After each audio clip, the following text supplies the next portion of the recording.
할렐루야. 오늘은 은혜가 있습니다. 예, 박은혜가 있습니다. 예. 며칠 동안 은혜가 없어가지고, 은혜가 없었어요. 자, 우리 최은혜 목사님이, 예, 이것도 하나님의 은혜죠. 갑자기 좀 몸이 안 좋아서, 오늘 아침에 일어나면 좀 괜찮아질 줄 알았는데, 예, 안 괜찮아졌어요. 그래서, 예, 제가 이 자리에 섰습니다. 예, 좋습니까? 예, 은혜 자매가 은혜가 제일 많네. 예, 오늘 전할 말씀은 신명기 8장 2절 3절 말씀입니다.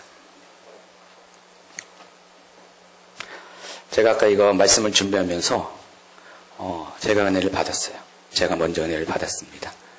예, 은혜 안에 잘 전해야 될 텐데 모르겠네요. 그것도 주님의 은혜입니다. 예, 요거 이쪽으로 좀 못 오게 해줄래요? 잠깐 달려가지고. 여러분이 잘 알고 있는 말씀인데 신명기 8장 2절 3절 말씀 2절밖에 안 되니까 우리 같이 합독하겠습니다. 내 하나님 여호와께서 이 40년 동안에 내게 광야의 길을 걷게 하신 것을 기억하라. 이는 너를 낮추시며 너를 시험하사 내 마음이 어떠한지 그 명령을 지키는지 지키지 않은지 알려 하심이라. 너를 낮추시며 너를 줄이게 하시며 또 너도 알지 못하며 내 조상들도 알지 못하던 만나를 내게 먹이신 것은 사람이 떡으로만 사는 것이 아니요 여호와의 입에서 나오는 모든 말씀으로 사는 줄을 내가 알게 하려 함이니라 그랬어요. 오늘 전한 말씀의 제목은 제가 일부러 가르쳐드립니다. 일용할 은혜라는 그런 제목의 말씀입니다. 여러분 한 40대 50대 되신 분들 옛날 유행가 가사 기억나시죠? 인생은 나그네 길. 원래 잘 있는 거 안 부르는데 오늘 특별히 부릅니다. 어디서 왔다가 어디로 가는지 아세요? 민영자매 모르지? 태어나기 훨씬 전에 엄마 어렸을 때 최진이라는 유명한 가수가 부른 노래입니다. 인생은 나그네길이라는 제목이에요. 여러분 이 가사대로 여러분 인생이 어디서 왔다 어디로 가는지 아시는 분 계십니까? 몰라요? 다 아시잖아요. 우리는 성경을 통해서 이 질문에 대한 분명한 답을 알고 있습니다. 자, 인생은 어디서 왔습니까? 하나님부터 왔습니다. 어디로 갑니까? 다시 하나님께로 갑니다. 그런데 그 가는 길에 우리가 반드시 거쳐야 할 길이 있음을 또 성경은 가르쳐주고 있어요. 그 길이 어디입니까? 바로 광야의 길이에요. 여러분 그래서 하나님께로 온 여러분들은 반드시 인생 가운데 누구나 할 것 없이 광야의 길을 거쳐야 됩니다. 그래서 어떤 사람은 이렇게 불평분명해요. 왜 나만 이런 고난을 겪냐고, 왜 나만 이런 광야의 길을 걷냐고 불평을 합니다. 아닙니다. 그분만 그런 것이 아니라 저를 포함한 모든 사람들이 광야의 길을 걷는 것이 바로 하나님의 사람의 삶이라는 것입니다. 여러분 믿습니까? 제가 엊그저께 그 카카오 스토리라고 있죠. 페이스북 비슷한 거 있어요. 카카오톡 자매품. 그걸 통해서 예전의 사람들을 좀 만났어요. 어떻게 하면 연결돼가지고 예전 사람들을 알게 되는데 오래된 친구랑 어떻게 친구를 맺었는데 그 친구를 통해서 또 그 옛날의 친구들을 다 이렇게 연결돼가지고 어제 좀 이렇게 좀 대화를 나눴습니다. 그랬는데 벌써 한 20년, 길게는 30년 된 친구예요. 초기에 제가 예수 믿을 때 교회에 같이 다녔던 친구들. 다들 나이가 이제 어느 정도 됐잖아요. 다 사회에서 한 몫을 하고 이제는 어떤 친구들은 다 그것도 내리막길로 가는 친구도 있습니다. 그 친구들을 만나면서 참 감사가 된 게 제가 세상 감사드린 게 그 대화의 내용이 대부분의 그 교회를 다녔던 친구들이 이렇게 만약에 한 100명이 다녔으면은 한 20명 남을까? 믿음 안에 그 정도 생각을 했었는데 제가 연결된 친구들은 다 믿음 안에 남아있는 거예요. 놀랬어요. 그래서 깜짝 놀랐어요. 그리고 그 대화하는 내용들이 다 믿음의 대화들을 많이 하더라고요. 그래서 어떤 친구는 겨우 이제 그냥 명맥만 유지한다고 하소연도 하지만은 그러나 염려했던 친구조차도 믿음 안에 있다는 걸 보면서 참 감사가 되더라고요. 굉장히 감사가 돼요. 제가 있던 교회에서 제 고등학교 졸업할 때 동기가 한 40~50명이 됐는데 그 중에서 한 절반 정도가 목회자가 됐거든요. 근데 나머지 사람들은 어디서 뭘 하는지 몰랐는데 더 자기의 위치 가운데서 하나님 안에 있다는 것을 요즘 깨닫게 됐어요. 알게 됐어요. 그래서 너무나 감사가 됩니다. 아마 중간에 뭐 곁길로 갔다가 왔을 수도 있을 것 같아요. 그러나 지금 이 정도의 나이가 됐을 때 다시 하나님께로 돌아가는 걸 보면서 저들이 광야의 길을 거쳤음에도 불구하고 결국은 저들이 가는 길도 바로 하나님께로 돌아가는 곳이라는 것을 절감을 했습니다. 참 감사가 됩니다. 아멘. 예. 신명기서는요, 출애굽한 이스라엘 백성이 40년 동안의 광야의 길을 마치고 드디어 마침내 가나안 땅에 들어가기 직전에 모압 땅에 속한 아라바 광야에서 모세가 마지막 죽기 전 2주 동안에 이스라엘 백성들이 하게 한 고별 설교였어요. 그것을 엮은 것이 신명기서입니다. 그래서 이 신명기에는요, 하나님께서 어떻게 이 백성을 이끌어내셨고 어떻게 인도하셨고 또 어떻게 가나안 땅에서 어떤 계획을 갖고 계시는가를 신명기를 통해서 모세는 이야기해요. 딱 2주간에 걸쳐서 말씀하신 건데 그 듣는 대상이 누구냐면은 출애굽한 1세대가 아니라 2세대예요. 출애굽한 1세대는 다 광야 가운데 어떻게 했습니까? 죽었잖아요. 다 죽고 그들의 자녀들이 출생을 했어요. 광야에서 출생한 자녀들. 또 정확하게 얘기하면은 출애굽한 세대 중에서 아직 그때 당시에 20세 이상이 안 된 사람들. 그러니까 지금 모세의 설교를 듣는 사람들은 여호수아와 갈렙만 빼고는 다 60세 이하의 사람들이에요. 그때 당시에 100세 보통 넘게 살았으니까 60세 이하의 사람들, 그때 당시엔 젊은 사람들이죠. 그들만 남아있어요.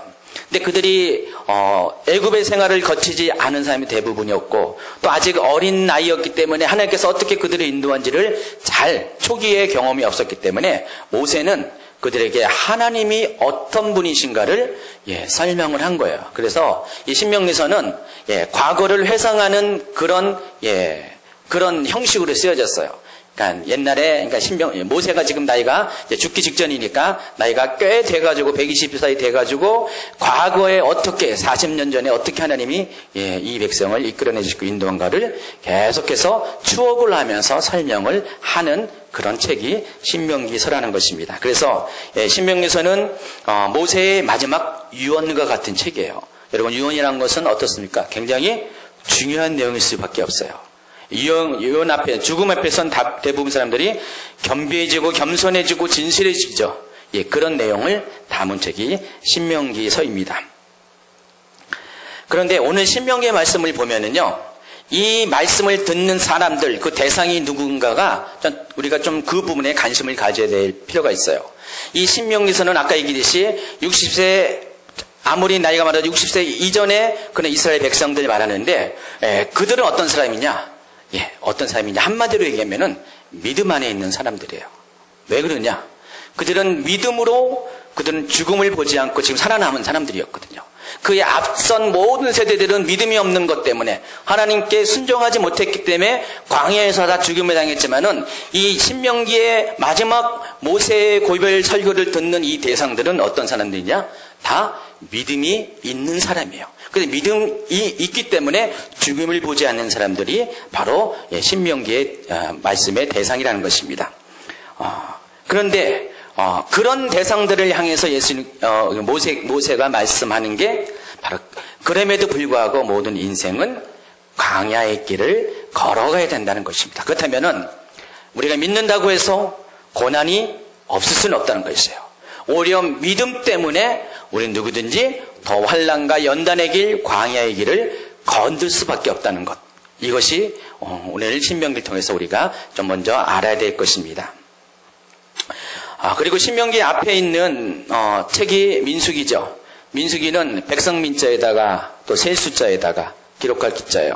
백성의 수를 세서 기록한 책이다. 그래서 민수기라는 이름이 지어졌습니다. 그러나 히브리 원래 성경에서의 제목은 민수기가 아니에요.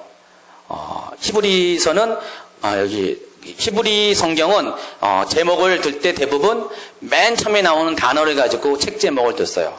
그 책 제목의 이름이 광야에서요. 그래서 민수기의 내용은 어떤 내용을 함축하고 있는가? 민수기 내용도 백성이 인구조사를 한다는 그런 내용도 포함되어 있지만은 그 광야에서라는 책 이름이 밝혔듯이 민수기의 내용은 바로 광야의 삶을 기록한 것이 민수기의 내용이라는 것입니다. 자, 신명기는 어떤 거라고요? 마지막 모세가 죽기 2주 전에 모압 강야에서, 아라바 강야에서 이스라엘 백성 새로운 세대, 이 세대에게 하나님의 인도하심에 대해서, 하나님 율법과 계명에 대해서 마지막으로 그들의 믿음을 다져주기 위해서 말씀으로 훈육하고 양육하는 그런 책이라면은, 민수기는 어떤 내용이냐면 이스라엘이 광야에서 40년 동안 어떻게 살아왔는가를 그것을 기록한 그런 책이라는 것입니다. 그래서 모세는 이 마지막으로 신명기의 가르침을 통해서 이스라엘이 광야에서 삶을 기억할 수 있도록 그들이 반드시 광야의 삶을 기억하도록 그들에게 그러한 삶을 기억하는 것을 권면하는 내용이 바로 신명기의 내용이라는 것입니다. 오늘 본문 8장 2절에 보세요. 내 하나님 여호와께서 이 40년 동안에 내게 광야길을 얻게 하신 것을 기억하라. 자, 모세가 명령하는 것입니다. 하나님께서 이 40년 동안에 너희들에게 광야길을 허락하신 것을, 얻게 하신 것들을 기억하라는 것이죠. 반드시 기억하라는 것입니다. 그 이유에 대해서 후반부에 나옵니다. 이는 너를 낮추시고 너를 시험하사 내 마음이 어떠한지 그 명령을 지키는지 지키지 않는지 알려 하심이라 그랬어요. 하나님께서 이스라엘 사람들에게 광야의 길을 허락하신 이유 뭐라고요? 너를 낮추시고 너를 시험하사 내 마음이 어떠한지 그 명령을 지키는지 않는지 알게 하시기 위해서 이 광야의 길을 허락하셨다는 것입니다. 그리고 계속해서 이 3절에서는 하나님께서 우리를 어떻게 시험하는지를 그 방법에 대해서 이렇게 이야기를 하고 있습니다. 너를 낮추시고 3절이에요. 너를 줄이게 하시며 또 너도 알지 못하며 내 열조도 알지 못하던 만나를 내게 먹이신 것은 사람이 떡으로만 사는 것이 아니요 여호와의 입에서 나오는 모든 말씀으로 사는 줄을 내게 알게 하려 하심이라 그랬어요. 자, 만나를 주시는 목적이 뭐라고요? 시험의 도구로 만나를 주셨는데 만나를 통해서 사람이 떡으로만 사는 것이 아니라 하나님의 입에서 나오는 모든 말씀으로 사는 것을 알게 하기 위해서 하나님께서 이 만나를 주셨다는 것입니다. 그럼 여기서 이 떡은 무엇을 말하는 겁니까? 빵을 말하는 거죠.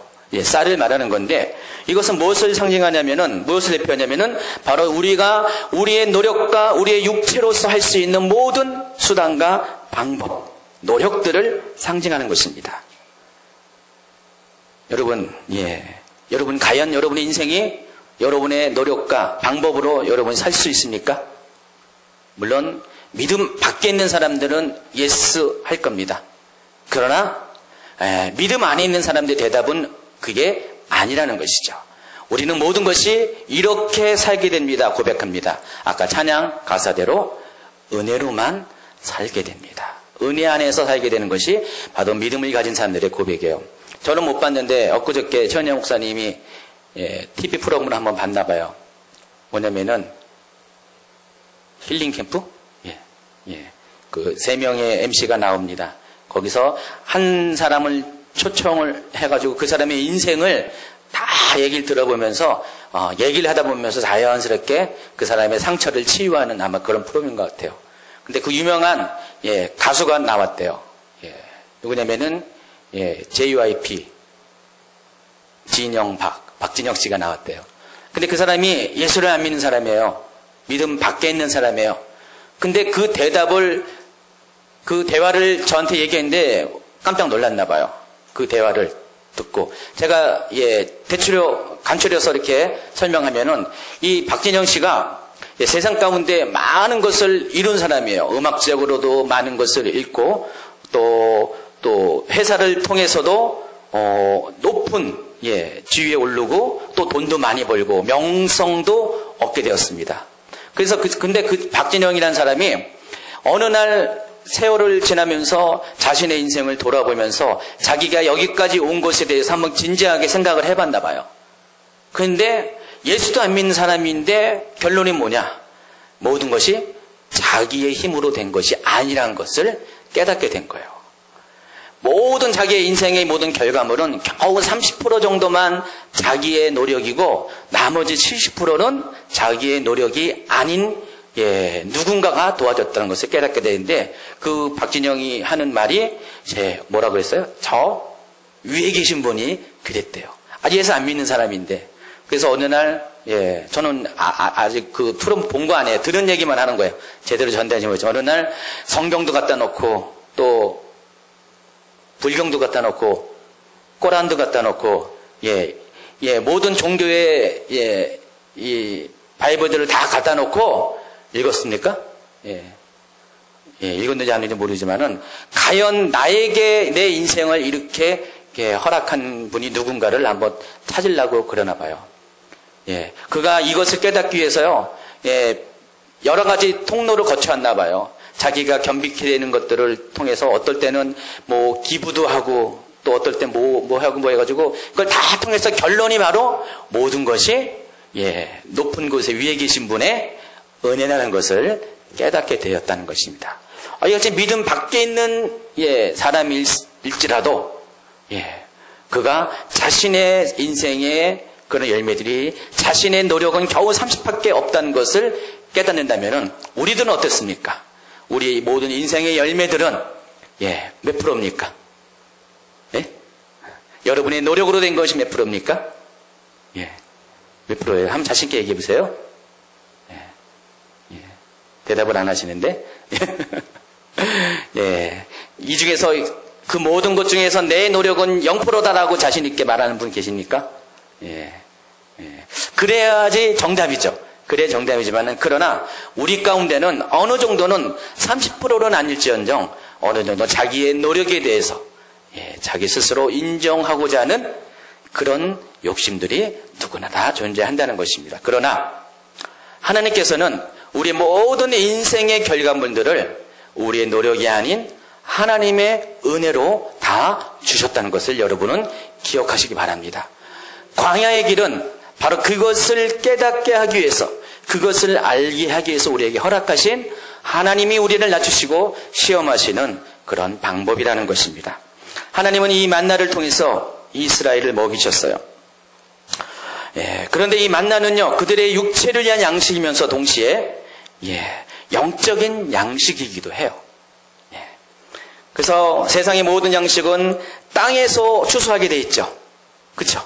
그런데 이 만나는 어떤 겁니까? 세상에서 유일무이하게 땅에서 추수하는 것이 아니라 하늘로부터 내려오는 그런 아주 유일한 그런 양식이에요. 그래서 이 만나에는 우리 육을 먹일 수 있는 그런 육체의 양식인가 동시에 바로 하늘에서 내려오는 영적인 양식이라는 두 가지 의미가 언제나 우리 가운데 공존한다는 것입니다. 그래서 오직 만나를 통해서 사람들은 사람의 땅의 것으로만 사는 것이 아니라 하늘의 것으로 산다는 것을 우리는 깨닫게 된다는 것입니다. 그래서 오직 만나를 의지하지 않고서는 광야에서 생존할 수 없는 이스라엘은요, 이 만나를 통해서 사람이 어떻게 해요? 떡으로만 살 것이 아니라 하나님으로 입으로 나오는 모든 말씀으로 산다는 것. 다시 말해서 사람의 방식을 의지하는 것이 아니라 하나님을 의지함으로 산다는 것을 깨닫는 그런 시간을 갖게 되는 것입니다. 그러므로 이 광야에서 만난 그 만나는 하나님을 경험하는 굉장히 좋은 수단이에요. 어쩌면은 유일한 수단일 수도 있다는 것입니다. 그래서 하나님은 하나님을 경험하기를 원하는 사람들에게, 하나님을 만나야 되는 사람들에게 반드시 광야의 길을 허락하시고, 그러니까 모든 크리스천은 광야의 길을 가는데 특별히 그 중에서 하나님을 만나기를 원하는 모든 사람들에게는 반드시 삶 가운데, 그들의 삶 가운데 하늘에서 내려오는 양식인 만나를 먹는 경험을 하게 하신다는 것입니다. 그래서 하나님은 인생이 광야 길을 걷는 동안에 모든 것이 하나님의 은혜가 아니고서는 아무것도 아니라는 것을 만나를 통해서 우리를 깨우치시는 것, 바로 이것이 만나를 주신 목적이라는 것입니다. 아멘. 예. 근데 우리가 만나와 더불어 생각할 것이 있어요. 바로 일용할 삶이라는 주제예요. 자, 여러분, 예수님이 마태복음 6장에서 믿음의 자녀들에게 어떻게 기도할 것을 가르치는 장면이 나옵니다. 마태복음 6장 9절에 보면 그러므로 너희는 이렇게 기도하라. 하늘에 계신 우리 아버지여 이름이 거룩히 여김을 받으시오며. 우리가 잘 알고 있는 주기도문입니다. 근데 이 주기도문의 중반부, 후반부에 보면은 우리를 위한 기도가 나오는데 앞에 세 개는 하나님 나라를 위한 기도, 뒤에 세 개는 우리 자신을 위한 기도가 나오는데 그 첫 번째 기도 제목을 11절에는 어떻게 했냐면 오늘 우리에게 일용할 양식을 주시옵소서. 이런 기도를 할 것을 명령을 하고 계세요. 그러니까 우리를 위한 기도 중에서 제일 첫 번째가 일용할 양식을 달라는 기도를 한다는 것입니다. 아까 얘기했듯이 일용할 양식은 두 가지 의미 있어요. 만나는 두 가지 의미가 있어요. 말 그대로 우리가 하루를 살아갈 양식을 말하고 또 한 가지는 우리가 하루를 살아간 영적인 은혜도 이 일용할 양식 안에 의미가 포함되고 있다는 것입니다. 출애굽기 16장에 보면은요, 이 만나에 대한 첫 기록이 나오는데 한번 찾아볼까요? 출애굽기 16장.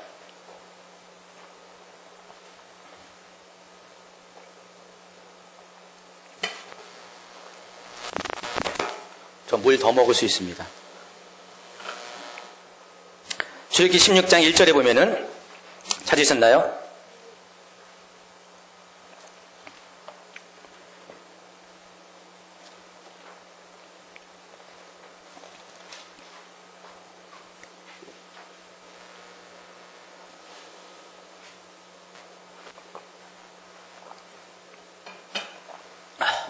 물이 참 맛있네요. 오늘따라.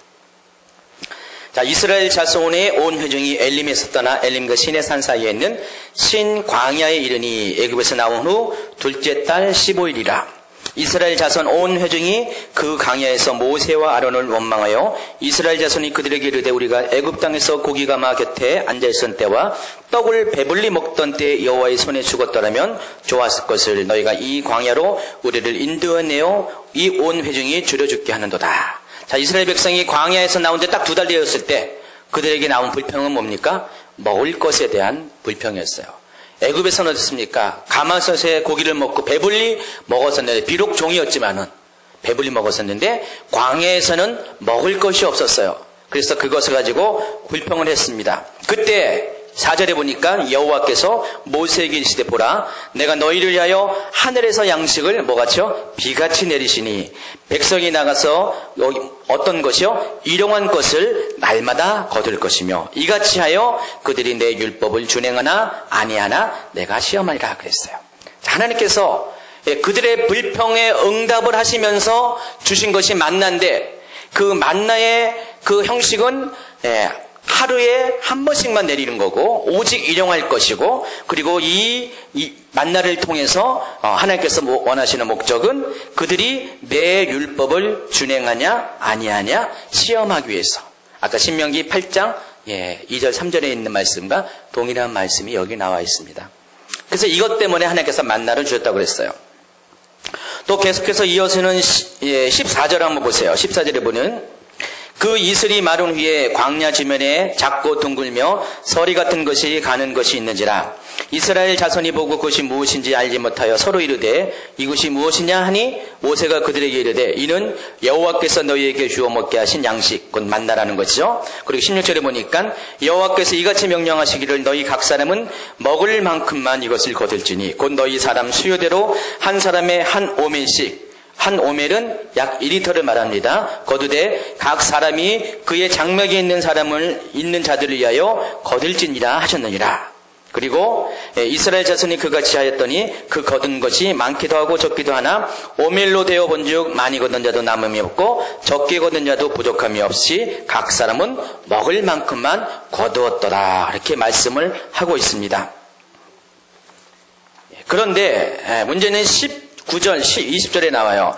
그 중에서 일부가 어떻게 됐습니까? 하나님의 말씀을 순종하지 않았어요. 모세가 그들에게 이르기를 아무든지 아침까지 그것을 남겨두지 말라 하였으나 그들이 모세에게 순종하지 아니하고 더러는 아침까지 두었더니 벌레가 생기고 냄새가 난지라 모세가 그들에게 노하니라 그랬어요. 여러분, 만나의 목적은 뭐라고 그랬죠? 오직 하루에 먹을 양식을 위한 것.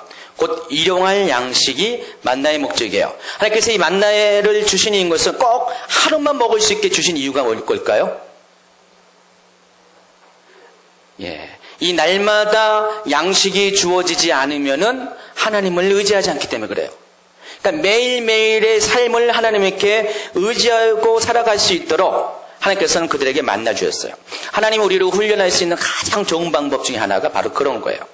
여러분, 하나님이 여러분을 만약에 훈련시킬 때 하나님께서 모든 것을 한꺼번에 다 줘봐봐요. 여러분, 처음에는 굉장히 감사하고 은혜가 넘치죠. 은혜자매도 은혜가 넘쳐요. 그러나 은혜자매일지라도 며칠 지나면은 은혜가 없어지는 것이 사람의 심리라는 것이에요. 진짜. 그래서 하나님은 우리 가운데 며칠 먹을 음식을 절대로 주지 않으세요. 오직 하루의 양식만을 주심으로 인해서 날마다 하나님을 의뢰하는 법을 배우게 하시기 위해서 하나님께서는 일용할 양식인 만나를 주신다는 것입니다. 그러나 일부의 사람들은, 일부의 백성들은 이 같은 하나님의 양식을 이해하지 못했어요. 엄밀히 따진다면 그것을 이해한 것이 못한 것이 아니라 하나님을 신뢰하지 못했다는 것입니다. 하나님을 신뢰하지 못했기 때문에 일부의 사람들은 그 만나를 필요 이상으로, 오멜 이상으로 더 걷어오기도 했고요. 또 하나님께서 모세한테 말씀하시기를 아침까지는 그것을 남겨두지 말라 그랬어요. 다시 말해서 아침이 되기 전까지 그것을 다 소비하라는 것입니다. 왜냐하면 하나님께서 그 다음날 아침에 주시는 또 다른 은혜를 그들이 받아 마셔야 되기 때문에 그래요. 받아 누리기 때문에 그것을 별대로 남겨두지 말라고 했는데 그것을 어떻게 했습니까? 그들은 남겨두었어요. 그 남겨둔 결과가 어떻게 했습니까? 그들이 아침까지 두었더니 벌레가 생기고 냄새가 나게 됐다는 것입니다. 하나님은 이 만나를 통해서 오직 하루의 삶을, 하루의 은혜를 우리에게 허락했다는 것은 결과적으로 은혜라는 것은 역설적으로 이렇다고 말할 수가 있어요. 은혜의 유효기간은 오직 하루라는 것이에요.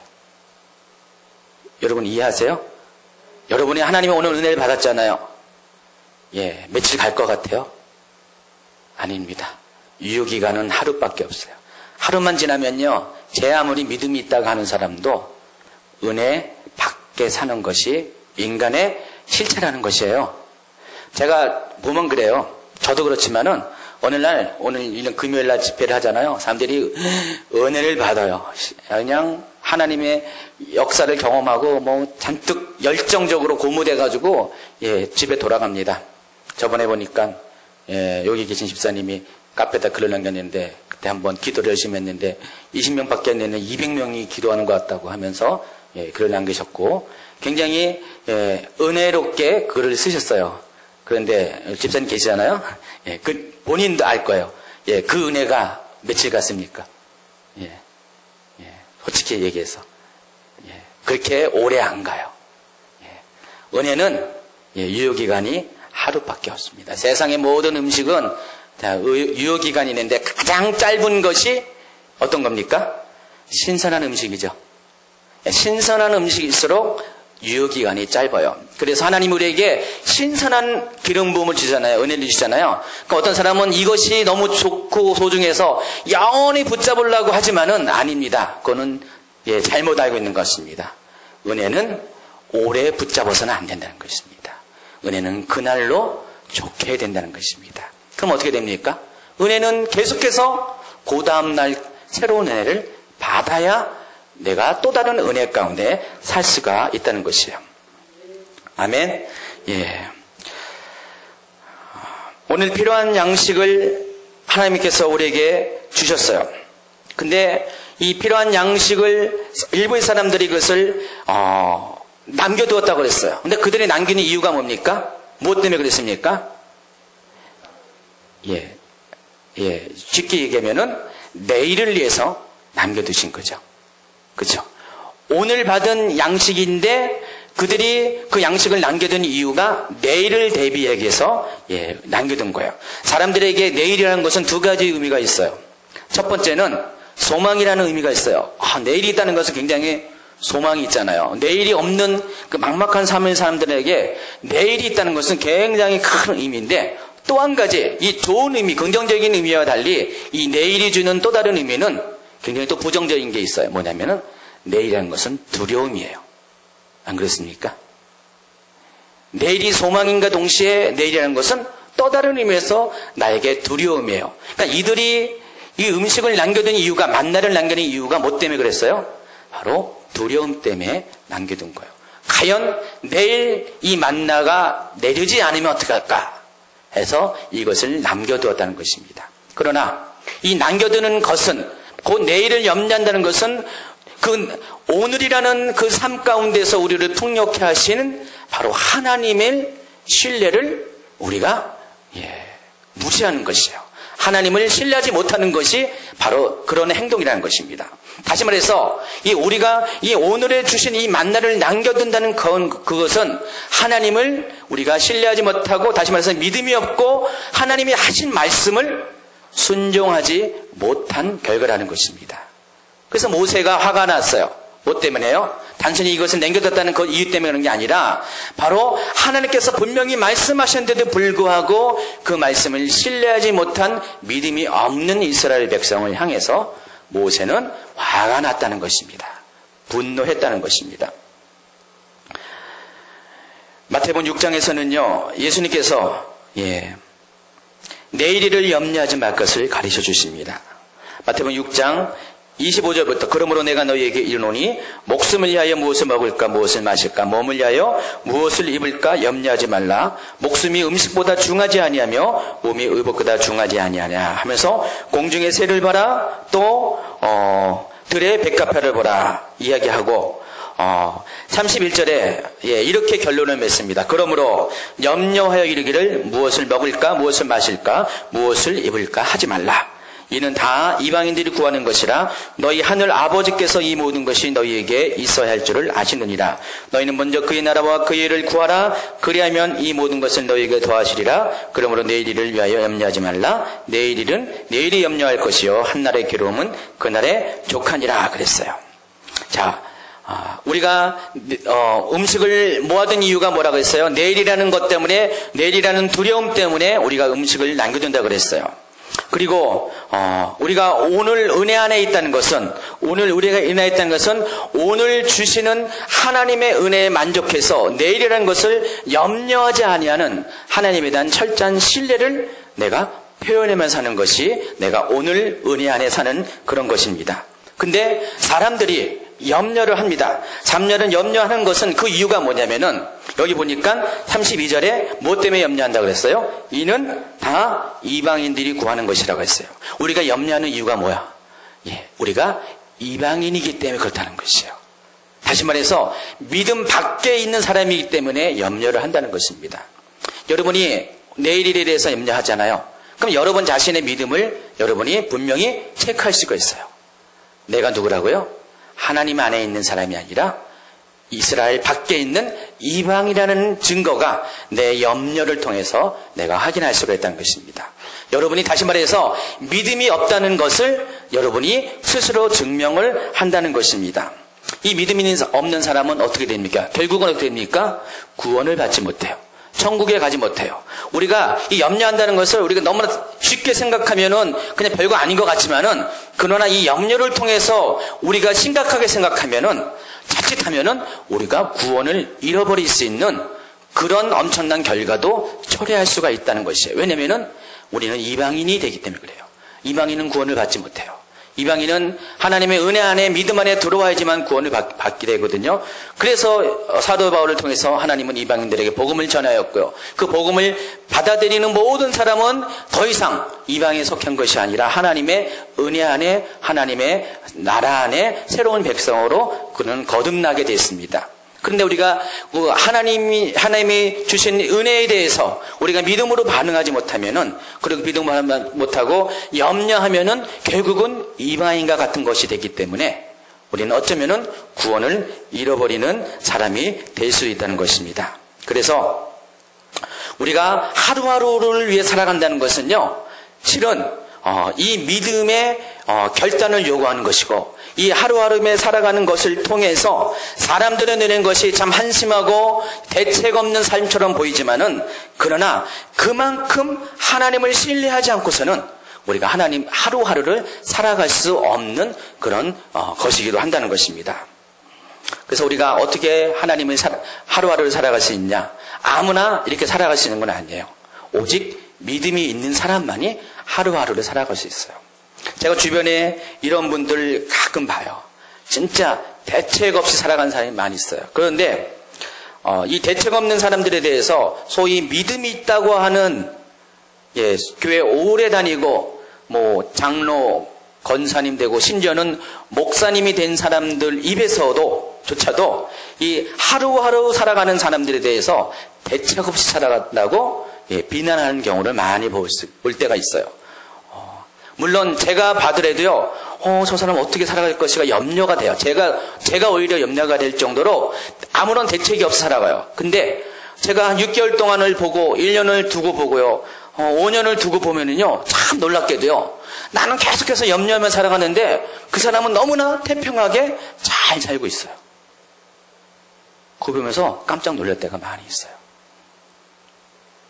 진짜로 믿음이 있는 것처럼 보였던 나는 오히려 믿음이 없고, 그 사람은 참 믿음이 있다는 것들을 새삼 확인할 때가 많이 있다는 것입니다. 하나님께서는 하루의 필요를 따라서 우리에게 공급하시는 걸 통해서 하나님은 하루하루를 매일매일을 주님을 의지하지 않고서는 살 수 없는 그런 아주 익사이팅한 경험을 우리에게 허락하십니다. 그래서 그것을 통해서 우리에게 말씀하신 것이 있어요. 무엇이냐면은, 우리가 그 하루의 필요를 위해서 우리가 하나님한테 매달리는 것을 통해서 우리로 하여금 날마다 그 방법을 통해서라도 하나님 앞에 우리가 가까이 가기를 원하신다는 것이에요. 그 방법을 통해서라도. 만약에 하나님이 내일의 것을 미리 우리에게 다 허락했으면요, 우리에게 과연 누가 바로 내일의 것이 있음에도 불구하고 오늘 우리의 필요를 위해서 하나님께 더 나아가서 그분께 요청하고 그분에게 매달리는 삶을 살 수 있을까? 과연 누가, 저와 여러분 중에 누가 그렇게 할 수 있냐는 것입니다. 아니라는 것입니다. 우리가 만약에 하루의 분량을 더 갖고 있으면요, 절대로 그것에 대해서 하나님께 기도할 이유가 없고요, 또 그것을 위해서 기도함으로 인하여서 하나님을 얼굴을 찾아가는 그 기회를 우리가 갖지 못할 수도 있다는 것입니다. 왜냐하면 내일의 것이 미리 준비되어 있기 때문에 그래요. 그래서 자식을 사랑하는 부모는요, 만약에 그가 자식에게 재산을 물려주고 싶다, 어떻게 됩니까? 한 번에 모든 유산을 물려주는 것이 아닙니다.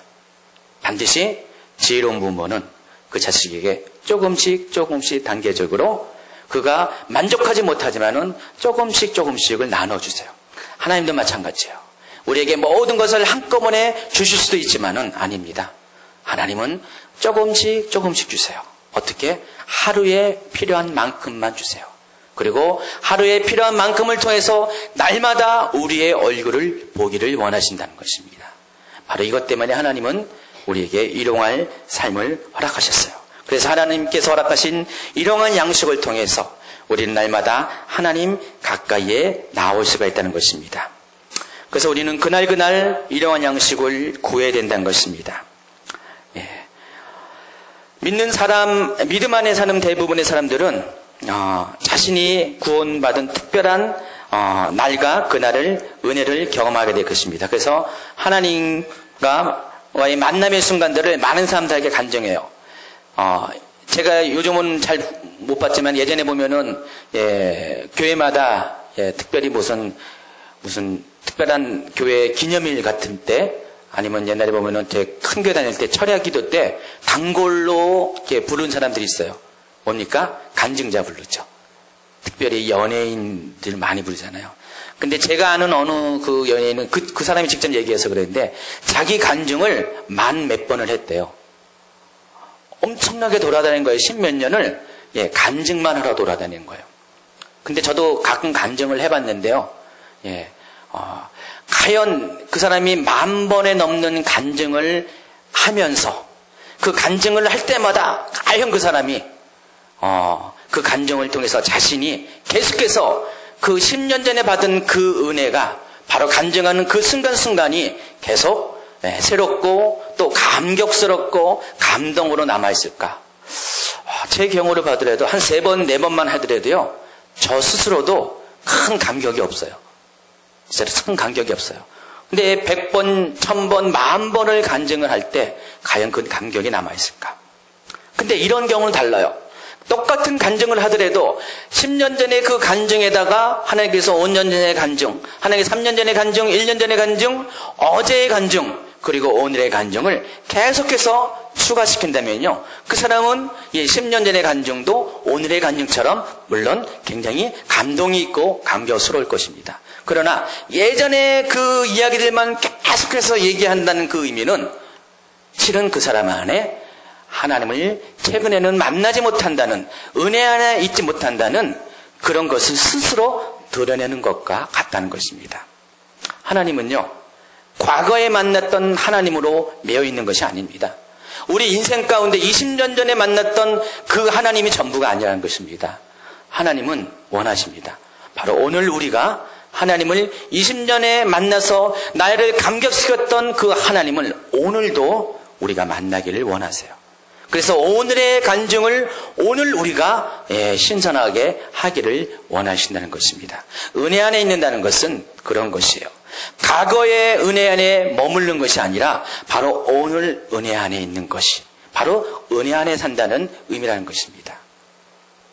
그래서 하나님께서는 일용할 양식을 주시듯 하나님은 우리의 삶 가운데 동일하게 은혜 또한 우리가 일용할 은혜를 받아먹기를 원하세요.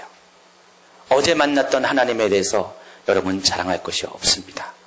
여러분이 자랑해야 될 것은 바로 오늘 만난 하나님을 자랑하는 것입니다. 아까 얘기했듯이 우리가 인정하든 인정하지 않든 간에 우리의 믿음의 유효기간은 며칠이라고요? 하루밖에 없어요. 하루밖에 없어요. 어제 받은 은혜가 오늘 사는 우리에게 완벽한 믿음을 제공해 주는 것이 결코 아니라는 것입니다. 우리가 그럴 수밖에 없는 것은 우리가 육체를 입고 있기 때문에요. 우리가 부패할 수밖에 없기 때문이라는 것입니다. 그래서 하나님은 바로 오늘 우리가 은혜 안에 있길 원합니다. 그래서 은혜는 날마다 받아야 돼요. 날마다 은혜 안에 있는 노력을 해야 된다는 것입니다. 믿음이라는 것은요, 과거에 믿음 좋은 사람이 오늘 믿음 좋은 거 결코 아니고요, 날마다 그 은혜를 차곡차곡 쌓아 올라서 오늘까지 이룬 사람이 믿음이 좋은 사람이라는 것입니다. 만약 여러분 중에서 어제 받은 은혜에 만족하고 그 은혜 안에 머물러 있기를 원하신다면 그런 분들은 주의하셔야 돼요.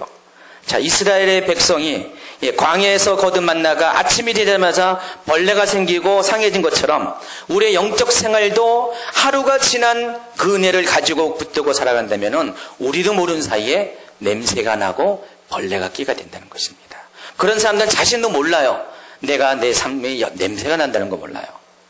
그러나 시간이 지날수록 냄새가 더 심해질 것이고 더욱더 못 먹는 것으로 우리는 사람들에게 먹이게 된다는 것입니다. 저도 참 이 말씀에 두려움을 갖는 게, 저도 말씀을 전하는 자의 입장에서 과거에는 이런 일이 있었어요. 어떨 때는요, 말씀을 준비하지 못할 때는 과거의 말씀을 다시 끄집어내서 준비할 때가 있어요. 물론 그 말씀이 굉장히 좋을 때도 있지만은요, 그러나 제 경험상 거의 대부분의 경우에 그런 과거의 말씀을 끄집어내서 전달할 때는요, 여지없이 밥주신 죽을 쓰게 돼 있어요.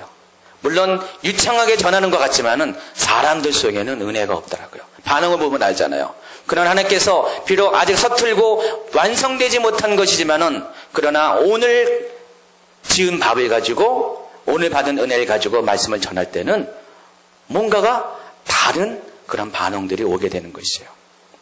하나님께서 저에게도 분명히 물을 거예요. 말씀을 전하는 얘기를 물을 거예요. 내가 오늘 받은 은혜를 가지고, 오늘의 양식을 가지고, 신선한 걸 가지고 사람들에게 먹이고 있느냐, 그렇지 않는가를 아마 우리에게 시험을 하실 것이에요. 만약에 이것에 우리가 저와 같은 말씀을 전하는 자가 통과하지 못하면은 결국은 저 또한 하나님 앞에 불순종한 사람이라는 것이에요. 여러분 삶도 동일하게 마찬가지예요. 여러분의 삶도 말씀을 전하는 자나 또 말씀을 받는 자나 모든 크리스찬 안에 있는 사람들은요, 믿음 안에 있는 사람들은 다 동일하게 하나님의 은혜를 날마다 새로운 것을 여러분의 삶 가운데 충족하며 충전하면서 살아야 된다는 것입니다. 그렇게 될 이유는 우리가 그것을 통해야만 더 가까이 하나님 앞에 앞으로 나아갈 수 있기 때문에 그래요. 제가 요즘 많이 기도하시는 분들, 예배 참석하시는 분들 감사합니다. 옆에서 보면은, 개인적으로 감사하고, 또 뿌듯합니다. 그러나, 어느 날, 그렇게 열심히 하던 분이 어느 날 나타나지 않을 때, 며칠 뒤에 그분들의 얼굴을 보면은요, 며칠 전까지 있었던 그 얼굴에 나타난 그 은혜와 기쁨이 갑자기, 어두움으로 딱 바뀌어 있는 것들을 볼 때가 많이 있어요. 그때마다 제가 마음이 많이 아파요. 마음이 아파요. 많이 아파요. 여러분이 여러분 주변에 그런 분들 한번 볼 때 비슷한 감정을 느낄 것 같습니다. 불과 며칠 전만 해도 진짜 은혜 안에 있었는데, 며칠 후에 볼 때 은혜 밖에 있는 그들을 모습을 보면서 굉장히, 마음속에 안타까움이 있을 때가 많이 있습니다. 근데 저는 그런 걸 요즘, 아주 자주 경험하고 있어요. 아주 자주 경험하고 있어요.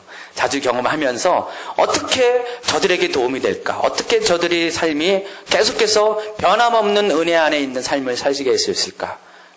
말씀을 통해서 오늘 전한 결론이 그거예요. 어쨌든 믿음도 은혜도 유효기간이 있다는 것, 하루를 넘지 못한다는 것, 여러분이 꼭 알길 바라고요. 그렇기 때문에 우리가 일용할 양식을 구하듯 우리의 은혜도 하나님 앞에 일용할 것으로 구하셔야 돼요. 여러분 중에 어느 누구도 자기 자신을 장담할 수 없다는 것입니다.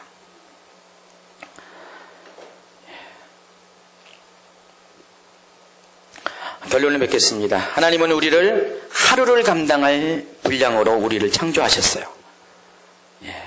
제가 여러분에게 확신하게 얘기했는데 우리에게 내일은 없습니다. 크리스천들에게 믿음 안에 있는 사람은 내일은 없습니다. 오직 내일은 하나님을 믿는 믿음 안에서만 가능한 것이에요. 하나님이 우리 안에 우리가 하나님을 믿는 믿음 안에 있을 때 그 안에서만 또 다른 내일이 존재한다는 것입니다. 그래서 내일을 자랑하는 자는요, 실은 교만한 자입니다. 하나님은 이 일용할 양식의 삶을 통해서 우리를 시험하고 훈련시켜서 마침내 우리를 하나님께로 이끄십니다. 그래서 오늘 하루의 양식만을 위해서 살아간 사람, 다시 말해서 내일의 것이 오늘 우리에게 준비되지 아니하는 그 사람은 사람들 눈에는 어떨지 몰라도 하나님 눈에는 굉장히 복이 있는 사람이란 것이에요. 왜냐하면 그 사람은 그것을 통해서 날마다 하나님께 기도할 수밖에 없고, 그렇기 때문에 날마다 하나님 보호자가 가까이 갈 수밖에 없고, 그것 때문에 하나님의 얼굴을 날마다 볼 수 있는 그런 혜택이 주어지기 때문이라는 것입니다. 히브리서 3장 8절부터 13절까지의 말씀을 전하고 마칠 것입니다. 광야에서 시험하던 날에 기억하던 것 같이 너희 마음을 완고하게 하지 말라. 거기서 너희 열조가 나를 시험하여 증언하고 40년 동안 하나의 행사를 보았느니라. 그러므로 내가 이 세대에게 노하여 이르기를 그들이 항상 마음이 미혹되어 내 길을 알지 못하는도다 하였고, 내가 노하여 맹세한 바와 같이 그들은 내 안식에 들어오지 못하리라 하였느니라. 형제들아, 너희는 삼가 혹 너희 중에 누가 믿지 아니하는 악한 마음을 품고 살아계신 하나님에게서 떨어질까 조심할 것이요, 오직 오늘이라 일컫는 동안에 매일 피차 권면하여 너희 중에 누구든지 죄의 유혹으로 완고하지 않도록 하라. 다시 한번요. 오늘이라 일컫는 동안에 매일 피차 권면하여 너희 중에 누구든지 죄의 유혹으로 완고하게 되지 않도록 하라. 이 히브리서 기자도 동일한 말씀을 합니다. 우리가 하루 이상을 장담할 수 없는 것이 바로 우리 인생의 본질이라는 것입니다. 그렇기 때문에 우리가 오늘 하루 동안에 죄 가운데 빠지지 않고 죄의 유혹으로부터 완고하지 되지 않도록 날마다 우리가 오늘 하루의 삶을 위해서, 은혜를 위해서 우리가 기도해야 된다는 것입니다. 하나님을 찾아야 된다는 것입니다. 그러므로 일용할 은혜를 구하는 삶은 늘 하나님 앞에서 우리로 하여금 겸비하게 한다는 것입니다. 인생의 그 어떤 것도 자신의 힘으로 살 수 없음을 하나님 앞에 우리가 알게 되기 때문에 그렇습니다. 그래서 오늘이 나의 삶의 마지막임을 느끼고 살아가는 것을 깨닫는 그런 축복을 우리가 누리게 된다는 것입니다. 인생은 아까 뭐라 그랬어요? 나그네 길입니다. 어디서부터 어디로 가는지 세상 사람들은 모르지만은 우리는 분명히 알고 있습니다. 하나님으로부터 와서 하나님께로 가는 것입니다. 그리고 인생은 반드시 그 과정 중에 광야의 길을 겁니다. 그러나 그 광야에서 하나님 우리를 어떻게 시험하신다고요? 날마다 일용할 양식을 먹게 함으로써 하나님의 말씀 아니고서는 우리가 살 수 없음을 깨닫게 함으로 하나님은 이 광야의 주인 되신 그 하나님 앞에, 인생의 주인 되신 하나님 앞에 우리가 날마다 순종하여 나가는 것을 통해서 우리의 삶을 하루하루 내일을 향하여 나아가게 하는 것이 하나님의 방식이라는 것입니다. 그렇기 때문에 여러분 오늘, 내일은 필요 없습니다. 오늘 하나님의 은혜를 구하세요. 하나님, 내가 오늘 하나님의 임재 가운데 있기를 원합니다. 내가 오늘 하나님의 얼굴을 보길 원합니다. 내가 날마다 이와 같이 오늘이라는 이 한날에 매여서 일용할 양식을 구하며 사는 삶을 살기를 원합니다. 여러분 그렇게 살길 바랍니다. 여러분에게, 그런 사람들에게 진정한 의미의 내일이 주어질 것입니다. 내일을 꿈꾸는 모든 분들, 내일을 두려워하지 않으려면은 바로 이 오늘의 하나님 앞에 충실하시기 바랍니다. 아까 마태복음 6장 34절인가요? 내일을 염려하지 말라고 했으면서 뒤에 있는 말, 재미있는 말이 있습니다. 내일은 내일이 염려하게 하라는 것입니다. 내일은 여러분에게 속한 것이 아니라 내일에게 맡겨버리고 바로 오늘 하나님 앞에 나가기 바랍니다. 우리 기도합니다.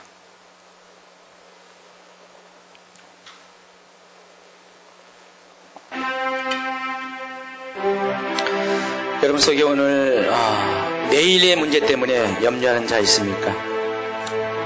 진짜로 경제적으로 힘들고 너무나 앞뒤가 꽉 막혀가지고 어찌할 수 없는 그런 슬픔이 있는 사람들이 있습니까? 또 인생에 헤쳐나갈 수 있는 방법이 전무해서 도저히 이제는 나의 노력 갖고는, 나의 힘으로는 아무것도 할 수 없다는 그 절망방에 빠진 사람이 있습니까? 또 반대로 내가 모든 것을 해왔고 내가 준비된 모든 것으로 내가 이렇게 서 있기 때문에 나는 모든 것을 할 수 있다, 자신을 가지고 있는 사람이 있습니까? 두 사람 다 모두 이 시간에 하나님 앞에 이렇게 구하시기 바랍니다. 하나님, 오늘 내가 오늘이라는 이 한날을 통해서, 이 한날의 양식과 은혜를 통해서 날마다 하나님 앞에 쓰기를 원하시는 하나님의 은혜를 인하여 감사드립니다. 내가 오늘 이날에 나를 만나기 위해서 오신 그 하나님 앞에 믿음으로 쓰게 하여 주시옵소서. 오직 은혜만을 간구하면서 쓰게 하여 주시옵소서. 내가 오늘 받은 은혜를 통하여 또 다른 내일의 은혜를 사모하게 하옵시고, 또 내일에 받은 은혜를 통하여 또 다른 날의 은혜를 사모하는 계속해서 믿음의 행진을 하게 하여 주시옵소서. 광야의 시험을 통과한 모든 이스라엘 백성들은 다 이와 같이 하루하루를 통하여 하나님께 감사하고 하나님의 은혜를 만끽하였고, 또 그날 하나님의 은혜 안에서 만족하였을 때 그들이 광야의 40년 기간을 어느덧 통과하였음을 우리가 기억합니다. 우리 모두는 가나안 땅에 들어가기 원하는데, 천국에 들어가기 원하는데, 우리가 그 천국이 어느 하루에 들어가는 것이 아니라 이와 같이 하루하루를 하나님의 주시는 일용할 삶을 통해서 만족하고 은혜로 반응한 사람들만이 들어가는 것이 바로 하나님 나라인 것을 우리가 기억합니다. 하나님, 나도 그러한 사람이 되기 원합니다. 나에게 그런 일용할 은혜를 허락하여 주시옵소서. 오늘 나에게 은혜를 허락하여 달라고 이 시간에 기도하는 시간 갖기를 원합니다.